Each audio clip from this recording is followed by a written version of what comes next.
신분하고 인사하겠습니다. 하나님이 우리와 함께 하십니다.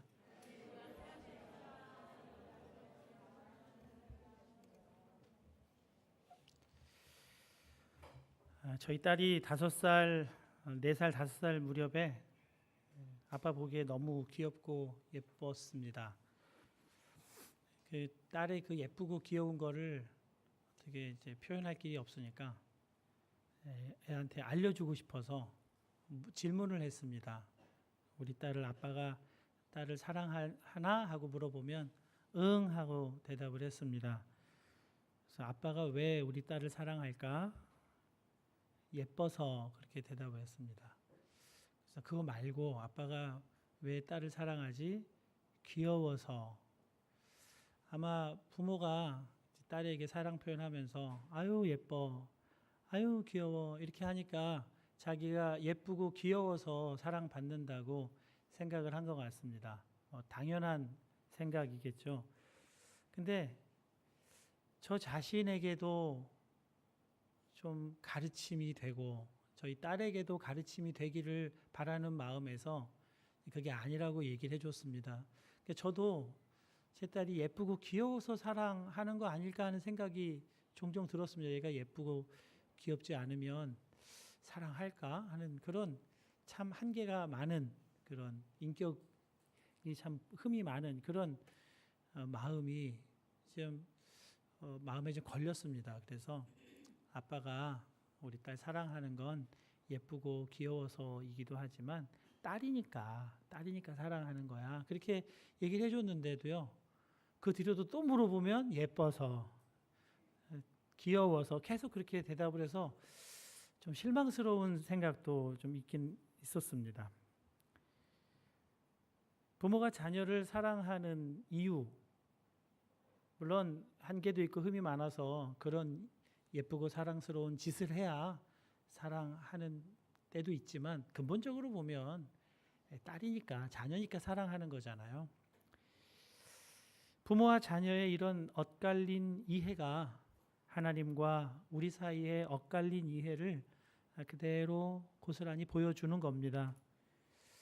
여러분은 하나님이 여러분 사랑하신다고 생각하십니까? 네, 이렇게 믿음이 훌륭하신 분들만 다 모이셨어요. 요즘에 여러분은 하나님 사랑 많이 받으세요? 네. 하나님 사랑받는 증거가 뭐냐고 물어보면 뭐라고 대답하시겠어요? 네. 아마 예뻐서 사랑하시기도 하시겠죠. 근데 하나님 사랑을 내가 받고 있다라고 느껴질 때가 있잖아요. 사업이 잘 된다든지 자녀의 진로가 좀 생각처럼 잘 열린다든지 서로 좋은 관계 속에서 열매가 잘 맺어진다든지 뭐 이런 것들이 있으면 하나님이 나를 사랑하시나 봐 이렇게 느껴지긴 하지만 그와 반대일 때 사업도 잘 안 되고 자녀들 진로가 좀 잘 안 열리고 그럴 때는 어떻게 생각이 드나요? 하나님 왜 날 사랑하시질 않지? 하나님 저를 사랑하시는 게 맞나요? 하나님 왜 저한테 왜 이러세요? 이렇게 이제 질문을 하면서 섭섭해하기도 하고 하나님 왜 이러시냐고 좀 따지고 싶은 마음도 있으면서 한편 구석으로는 내가 뭔가 하나님께 사랑받을 만한 뭔가를 하지 않은 게 있나? 하나님께 사랑받지 못할 만한 뭔가가 나에게 있는 게 아닐까? 이런 생각도 하는 것이 우리들의 솔직한 마음입니다. 하나님이 나를 그런 모습을 통해서 하나님 나를 사랑하시지 않는다. 그러면 내가 하나님께 사랑받을 만한 뭔가를 좀 해야 되겠다. 하나님께 좀 잘 보여야 되겠다. 하나님 예쁜 모습 보여야 되겠다. 이런 생각이 종교라는 겁니다. 종교심이 많다 할 때 이게 종교심이에요.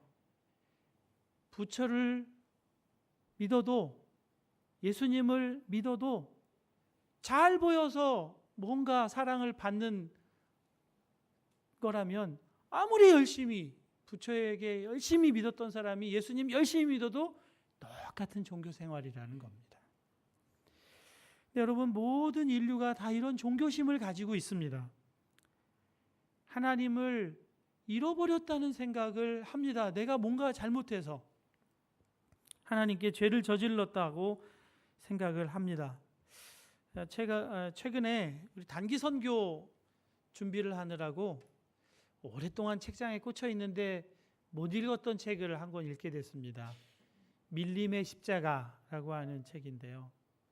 우리 단기 선교 가시는 분들도 꼭 한번 읽어봤으면 하는 그런 바람과, 진짜 믿음이라는 게 뭐냐, 믿음으로 산다는 게 뭐냐, 그거를 정말 궁금해서 이건 정말 알고 싶다 생각하시는 분들은 이 책을 꼭 읽으십시오. 그러면 믿음이 이거구나, 믿음으로 산다는 건 이런 거구나, 그걸 정말 충분히 아시게 될 거라고 생각을 합니다.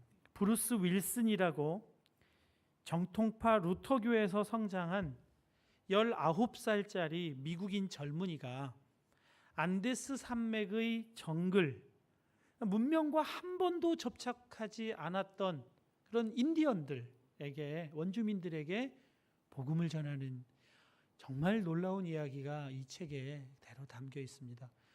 그러니까 여러분 텔레비전이나 이런 곳에서 이제 보셨잖아요. 거의 나체 상태로 주요 부분만 가리고 사는 그런 사람들, 그 사람들에게 복음 전한 이야기인데, 책을 읽다 보면 이거 진짜야? 이게 이야기야? 실화야? 이렇게 생각될 정도로 정말 놀라운 믿음의 삶을 보여줍니다. 문명과 전혀 접촉한 적이 없었던 이 원주민들에게 깊은 고민과 상실감이 있다는 걸 알게 돼요. 하나님을 잃어버렸다는 겁니다. 거짓 선지자가 와서 하나님이 다른 땅으로 가라고 했다고 거짓말로 속인 거를 그냥 따라갔다는 거예요. 가서 죽을 고생을 하고 돌아왔는데, 그때 이 땅을 주신 하나님도 이 땅도 버려서 하나님이 많이 슬퍼하시고 아파하셨다는 겁니다. 이게 하나님께 죄였다는 거예요. 불결한 위생 문제로 전염병이 돌고 사람들이 다 죽어가는데도 얼굴 표정이 그냥 슬픔도 없고 기쁨도 없고 그냥 무덤덤하게 하나님이 우리를 벌 주시는 거야. 우리가 그때 그랬으니까. 이렇게 그냥 받아들이면서 살아갑니다. 알고 보면 모든 사람들의 마음 깊은 곳에 하나님을 잃어버렸다고 하는 깊은 상실감과 죄책감이 있습니다. 그리고 그 하나님의 사랑을 다시 받기 위해서는 사랑받을 만한 뭔가 일을 해야 된다는 생각을 거의 자연스럽게 합니다. 이게 종교심이죠. 이것이 인간의 지혜가 만들어낼 수 있는, 짜낼 수 있는 종교, 최고의 지혜라고 할 수 있는 종교입니다. 그러나 기독교는 종교가 아닙니다. 밑에서 위로 거슬러 찾아 올라가는 그런 종교가 아닙니다. 기독교는 은혜입니다. 하나님이 사람이 되어 사람들에게로 오셨다는 겁니다. 요한복음 1장 14절에 그 말씀을 이렇게 기록해 두고 있습니다. 말씀이 육신이 되어 우리 가운데 거하심에 우리가 그의 영광을 보니 아버지의 독생자의 영광이요 은혜와 진리가 충만하더라. 하나님의 아들이 사람이 되어 이 땅에 오셨다는, 이것이 은혜입니다. 이것이 종교와 다르다는 거예요. 약 5년 정도를 이 원주민들과 함께 생활하기 위해서 온갖 일들을 다 겪습니다. 벌레에 매일 물리고 벌레에 물려서 상처 나는 건 그건 말할 것도 아니고 정말 위험과 어려운 일들을 많이 겪으면서 원주민과 이제는 좀 마음이 통하게 되었을 때 이 브루스 올슨이 그들의 공포, 그들의 두려움을 알게 됩니다. 그리고 그와 의형제를 맺은 젊은이 하나가 있어요. 아주 총명하고 똑똑하고 용감하고 그 원주민들의 지도자가 될 감, 그런 젊은이에게 이야기해 줍니다. 너희가 상실한, 너희가 잃어버린 하나님이 바로 예수님이시다. 그 예수님이 너희의 죄를 지고 죽으셨다가 다시 살아나셨다. 그렇게 얘기를 해줬는데, 그때까지 단 한 번도 예수님에 대해 들어본 적도 없고, 아직 그 원주민 언어로 성경이 번역되지 않았으니까 성경 내용을 전혀 모르는 이 젊은이가 충격을 받습니다. 예수님이시라고. 그래서 그 예수님을 만나기 위해서 어떻게 해야 하나, 그것을 그 자리에서 물어봅니다. 아마 영어로 설명을 하라고 했다면 전에 예수님 만난 경험이 있으니까 그 경험을 다 얘기해 줄 텐데, 아직 그 원주민 언어 단어 몇 개밖에는 모르는 이 브루스 올슨으로서는 설명할 길이 없어. 잠깐 기도하고 대답을 해줍니다. 네가 직접 예수님에게 이야기해. 네가 직접 예수님에게 기도해. 그 얘기에 얼굴이 좀 어두워진 이 젊은이가 정글로 들어갑니다. 하루 종일 그 정글에서 있다가 저녁 무렵에 다시 이 브루스 올슨에게 찾아오는데 얼굴이 환해져서 왔어요. 가서 예수님에게 얘기했다는 거예요. 그랬더니 예수님이 자기를 만나 주셨대. 이제는 내 안에 예수님이 계시다는 것을 믿게 되었다는 거예요. 이게 얼마나 놀라운 일입니까? 예수님은 정말 살아계시는, 오늘 여기에도 살아계시지만 문명과 전혀 접촉이 없었던 그 원주민들이 사는 그 땅에도 예수님은 살아계셨다는 것을 그 젊은이를 통해서 확인하게 되는 거죠. 이 원주민은 율법을 모릅니다. 성경을 한 번도 읽어본 적이 없습니다. 예수님 얘기는 그날 그의 의형제에게 처음 들은 이야기입니다.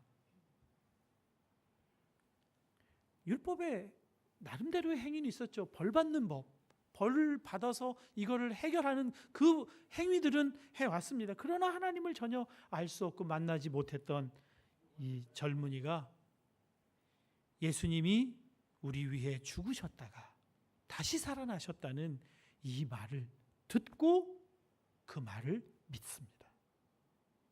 그리고 이 젊은이로 인해서 그 온 원주민들이 다 예수님 믿게 되는 정말 놀라운 일이 일어납니다. 바울도 갈라디아 성도에게 묻습니다. 한 가지만 확인합시다.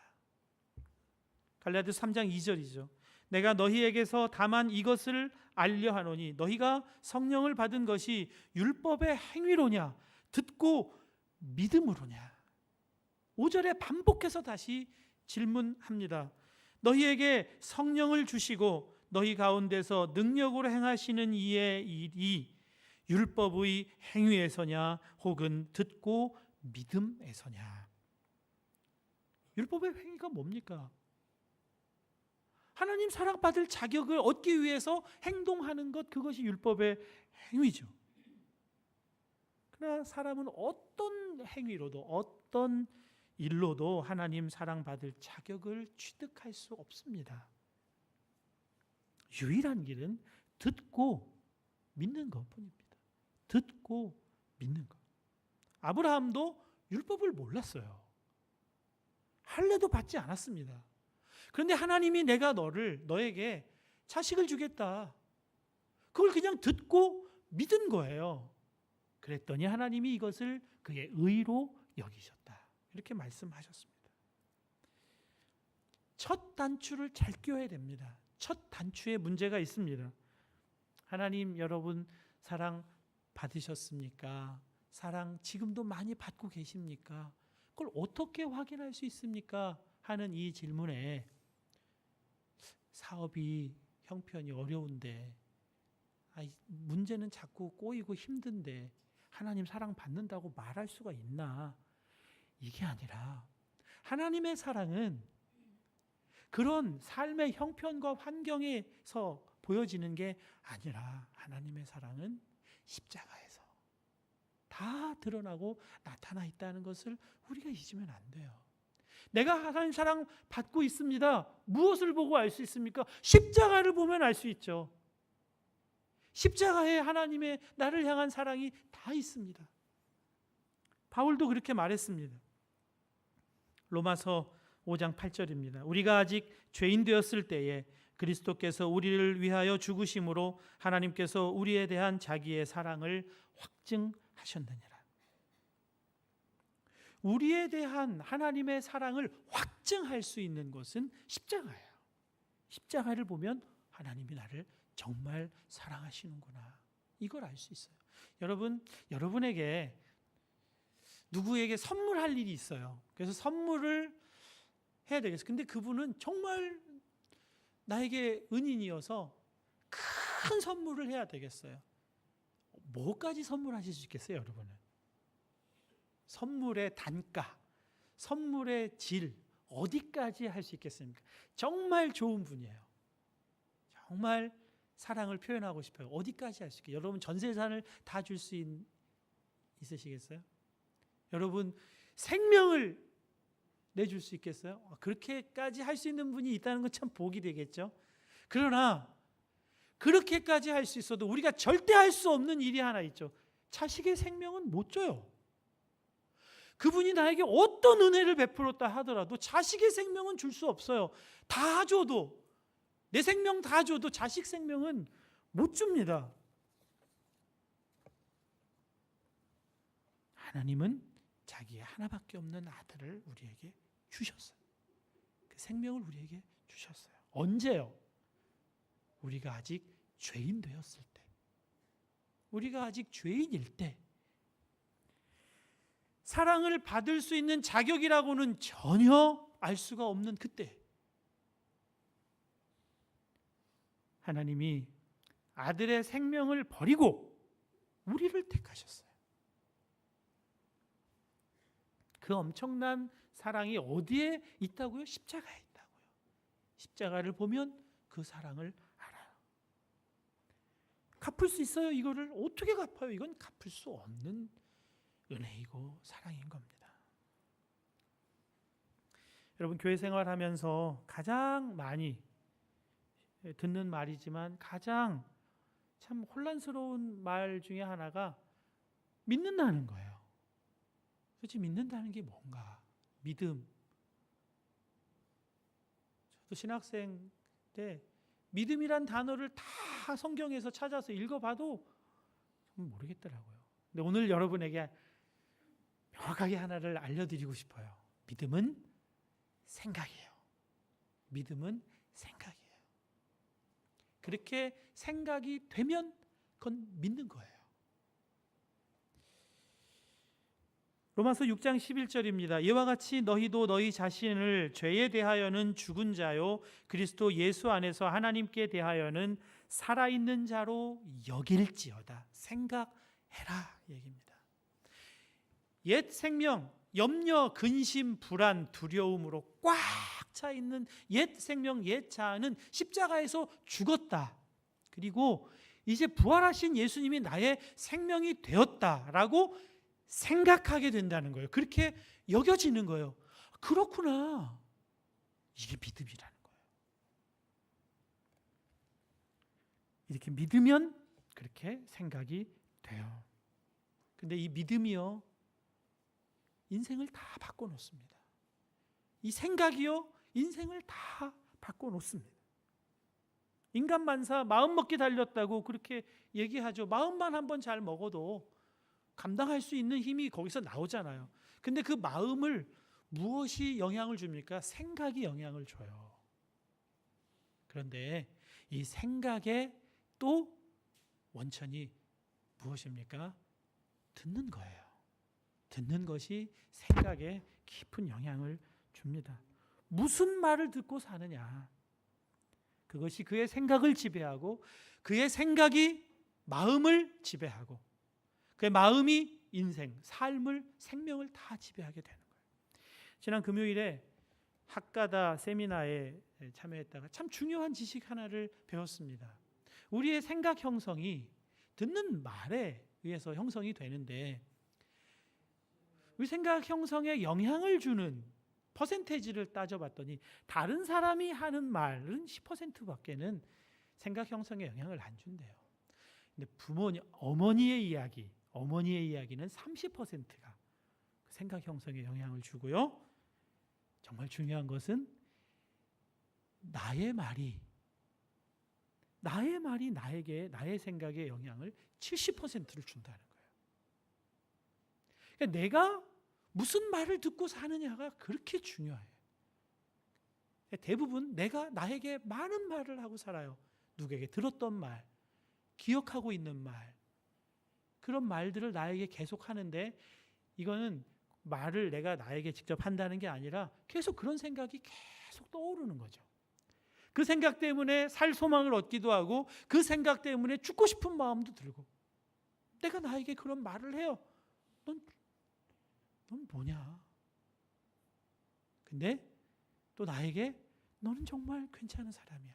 너는 정말 너무 귀해.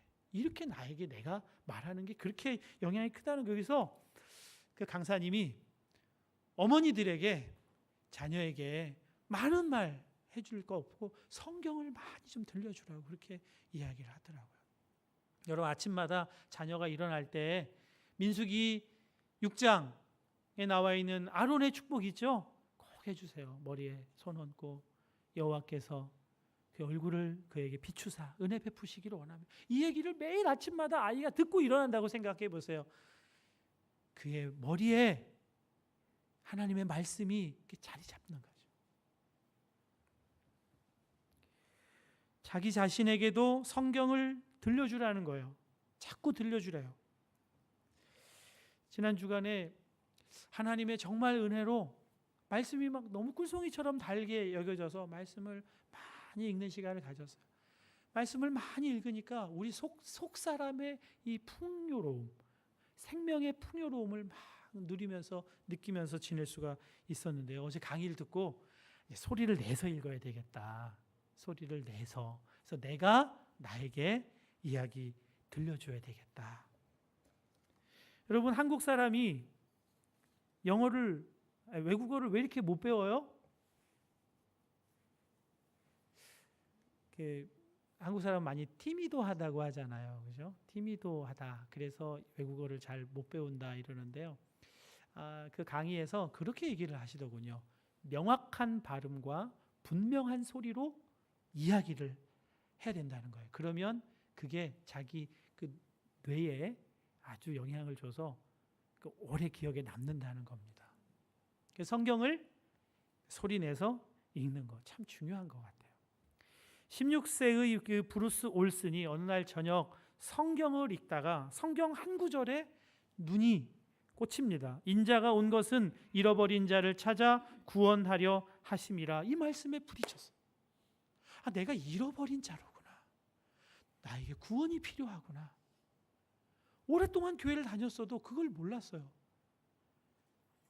침대 위에 그대로 무릎을 꿇고 하나님께 기도합니다. 하나님, 저희 구원이 필요하다는 것을 오늘 알았습니다. 오늘 저를 만나 주십시오. 오늘 저도 구원받게 해 주십시오. 놀라운 일이 일어났어요. 그 마음에 예수님이 이전부터 계셨다는 것을 알게 됐다. 이미 예수님이 내 안에 와 계셨다는 것을 그 기도를 통해서 깨닫게 됐다. 내가 구원받았구나. 확신을 갖게 됐다는 거예요. 무슨 부흥 집회에 가서도 아니에요. 무슨 굴 속에 들어가서 기도한 것도 아닙니다. 그냥 침대 위에 진지하게 예수님 바라보며 구원받기 원합니다. 기도했을 때 그 구원이 그 속에 임했다. 구원받고 그 구원의 감격으로 사니까 학교 생활이 다 달라졌어요. 성적은 올라가고 교우 관계는 너무나 좋아지고 언어학자가 되기 위해서 대학을 언어학 전공을 하러 가려고 하다가 언어학 전공을 하기 위해서 갔는데 어느 날 선교사의 선교 보고를 듣다가 선교를 나가야 되는 거 아닌가 이런 생각을 갖게 됐어요. 베네수엘라에 있는 원주민이 있다는데 그들을 도우면서 살고자 하는 그런 생각이 들었습니다. 근데 이게 정말 그냥 드는 생각인지 진짜 그러기를 원하시는 건지 확인할 수가 없으니까 선교 단체에 편지를 보냈습니다. 제가 베네수엘라 선교사로 가기 원하는데 선교사로 저를 파송해 주십시오 하고 편지를 보냈어요. 그런데 그 선교 단체로부터 답이 왔습니다. 답장이 왔는데 거절한다는 거예요. 아직 선교사로 나가기에 적합하지가 않다. 그래서 마음이 홀가분해지는 거. 그렇구나. 나는 언어학 공부해서 열심히 언어학자가 돼야 되겠다. 차라리 홀가분한 마음이 들었는데 얼마 후에 하나님이 다시 그의 마음에 말씀을 해주시더래요. 선교사로 나가라. 하나님, 전 선교단체로부터 거절당했습니다. 선교단체는 너를 거절했지만 나는 너를 거절하지 않았다. 나는 너를 거절하지 않았다는 그 음성에 그대로 순종해서 배낭 하나 메고 비행기 티켓 편도 비행기 티켓 하나 들고 아무것도 없이 아는 사람 한 사람도 없는 베네수엘라를 통해서 밀림으로 들어가서 복음 전하고 그 원주민들이 다 예수님 믿게 되는 놀라운 역사를 경험하게 됩니다. 하나님이 인정하시면 되는 거죠. 하나님이 거절하지 않으셨다는 것만 확인하면 되는 거죠. 다른 사람이 나에 대해서 무엇이라 말하고 어떻게 판단하고 어떻게 거절해도 그건 아무 문제가 되지 않죠. 하나님이 인정하신다고 하면 그걸 들으면 19살 아무 준비도 없는 언어도 전혀 준비되어 있지 않은 그가 선교사로 나가는 거예요. 누가 선교사라고 인정도 안 해줬어요. 후원도 해준 적이 없으니까. 하나님이 말씀하시면 하나님의 말씀을 들으면 믿음이 생겨요. 할 수 있구나. 이건 브루스 올슨에게만 일어난 일이 아닙니다. 성경에 요셉에게도 똑같은 일이 일어납니다. 요셉은 노예로 팔려갔습니다. 노예 생활 잘했어요. 종살이 잘. 그 집주인이 집안 대소사의 모든 일을 다 맡길 정도로 잘했어요. 이제는 좀 풀리나 보다 싶었는데 그 집주인 아내로부터 모함을 받습니다. 자기를 겁탈하려고 했다는 거죠. 그래서 감옥으로 들어갑니다. 지금은 노예가 없는 때니까 그렇게 남의 아내, 주인의 아내를 겁탈하면 감옥에도 들어가는 거지 이렇게 쉽게 생각하지만 여러분 그건 감옥 갈 일이 아니라 맞아 죽을 일입니다. 노예는 그때 인격이 아니에요. 그건 물건입니다.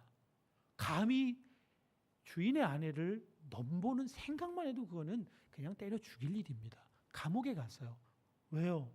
주인이 알았어요. 그런 사람이 아니라는 거예요. 그래도 가정총무로 계속 있게 할 수는 없으니까 감옥에 들어가게 한 거예요. 요셉의 마음이 어땠을까요? 강간범으로 몰려서 감옥에 들어갔습니다. 어떤 사람은 너는 그럴 사람이 아니야. 그렇게 말할 사람도 있겠죠. 그러나 그 사람 생각에도 정말 치지도 복이 없네. 그렇게 열심히 주인을 충성되이 섬기더니 결국 강간범으로 몰려서 감옥에 들어가더니 정말 너는 복도 없다. 넌 전생에 무슨 죄를 지어서 그렇게 사느냐. 이렇게 말할 사람들도 가득하겠죠. 그런 상황에서 요셉이 같이 감옥에 갇혀 있는 사람들을 돌보는 일을 합니다. 특별히 떡 맡은 관원장, 술 맡은 관원장이 바로에게 미움받아서 그 감옥에 들어왔는데 그 사람들의 안색을 살펴주는 일을 합니다. 지금 누가 누구를 돕는 일을 합니까? 감옥에 갇힌 처지에서 그것도 강간범으로 몰려있는 그런 처지에서 누굴 도와주고 누굴 사랑해주고 누굴 돌봐줍니까? 말이 됩니까? 네가 뭔데? 그런데 요셉은 그 감옥에 있는 모든 사람들을 돌보고 사랑하는 일을 합니다. 이게 결정적인 계기였어요. 그 두 사람의 꿈을 해몽해주고 그래서 결국 바로의 꿈을 해몽하고 애굽의 총리 대신이 된 거죠. 요셉이 어떻게 이렇게 할 수 있죠? 성경에 딱 한 줄 나와 있습니다. 여호와께서 요셉과 함께 하심으로. 하나님이 함께 하신다는 말은 하나님이 말씀하신다는 말입니다. 하나님이 함께 하시면, 하나님이 우리 안에 오시면 말씀하세요.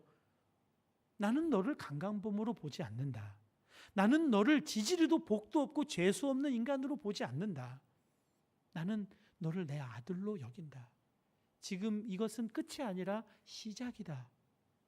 하나님이 그렇게 말씀을 하시니까, 그걸 믿으니까 그는 그 속에서도 사랑하면서 살고 섬기면서 살고 돌보면서 사는 삶을 살게 되는 거예요. 믿음이 들음에서 난다는 거예요. 하나님의 말씀을 들으니까 자기 자신에 대한 믿음이 생기고, 하나님의 계획에 대한 믿음이 생기고, 하나님이 나를 통하여서 하실 일에 대한 기대가 생기는 거예요. 믿음은 들음에서 납니다. 하나님은 나를 거절하지 않았다. 나를 사랑한다. 내 아들아, 내 딸아, 이 이야기를 들어야 돼요. 요셉이에게 한 말이 아니라, 브루스 올슨에게 한 말이 아니라 나에게 하시는 말씀으로 들어야 돼요. 사랑하는 여러분, 갈라디아 성도의 가장 큰 문제가 무엇입니까? 십자가를 상실했다는 거예요. 십자가를 잃어버렸어요. 어리석도다 갈라디아 사람들아, 예수 그리스도께서 십자가에 못 박히신 것이 너희 눈앞에 밝히 보이거늘 누가 너희를 꾀더냐. 십자가가 눈앞에 밝히 보일 때는 성령이 역사하시는 것들을 경험하면서 살았어요. 성령의 일들을 경험하며 살았어요. 하나님 잘 믿으려고 율법도 지키고 할례도 받고 그러면 더 좋은 것 아닌가? 그런 문제가 아니라는 거예요. 율법 때문에 십자가를 상실하게 돼. 십자가의 은혜가 아무 소용이 없게 돼버린다는 거예요. 십자가가 눈앞에 밝히 보일 때는 능력이 나타났다는 거예요. 사랑하는 여러분, 십자가를 바라보며 사시는 은혜가 있으시길 축복합니다. 십자가를 바라본다는 건 뭐죠? 사형틀을 바라본다는 게 아닙니다. 그 속에 나타나신 하나님의 사랑, 하나님의 은혜를 바라본다는 거예요. 하나님의 사랑, 하나님의 은혜를 바라본다는 것은 그분이 나를 위해서 하실 일들에 대해서 기대한다는 거예요. 그래서 믿음은 기대와 같은 말이기도 합니다. 믿으면 기대가 생겨요. 하나님을 믿으면, 살아계신 예수님이 나를 위해 십자가에서 죽으시고 부활하셔서 내 안에 와 계시고 나와 함께 하신다는 게 진짜 믿어진다면 그분이 나를 위해서 하실 일들에 대해서 기대가 된다. 기대가 되면 기도합니다. 모든 일을 기도와 간구로 하나님께 아뢰면서 살게 되는 거죠. 기도했으면 기대하고, 기대하면 기도해서 하나님이 어떻게 하고 계시는지를 계속 추적하면서 그걸 계속 확인해 가면서 살아가는 삶이 믿음의 삶인 겁니다. 기대로 가득하게 되어야 참 믿음의 사람인 거죠. 사랑하는 여러분, 주님의 십자가 바라보시며 사실 수 있기를 거듭 당부드립니다. 내 들어야 믿어지고 성경을 많이 읽을 때 하나님 음성을 듣게 되고, 그때 하나님이 나에게 하시는 말씀은 내가 살 소망을 갖게 되고 희망을 갖게 되고 살 이유를 발견하게 됩니다. 기도하십시오. 기도가 기대입니다. 여러분들에게 믿음, 들음으로 나는 그 믿음, 믿어지는 믿음 충만하게 되시기를 주님의 이름으로 축복합니다. 우리 함께 찬양하겠습니다.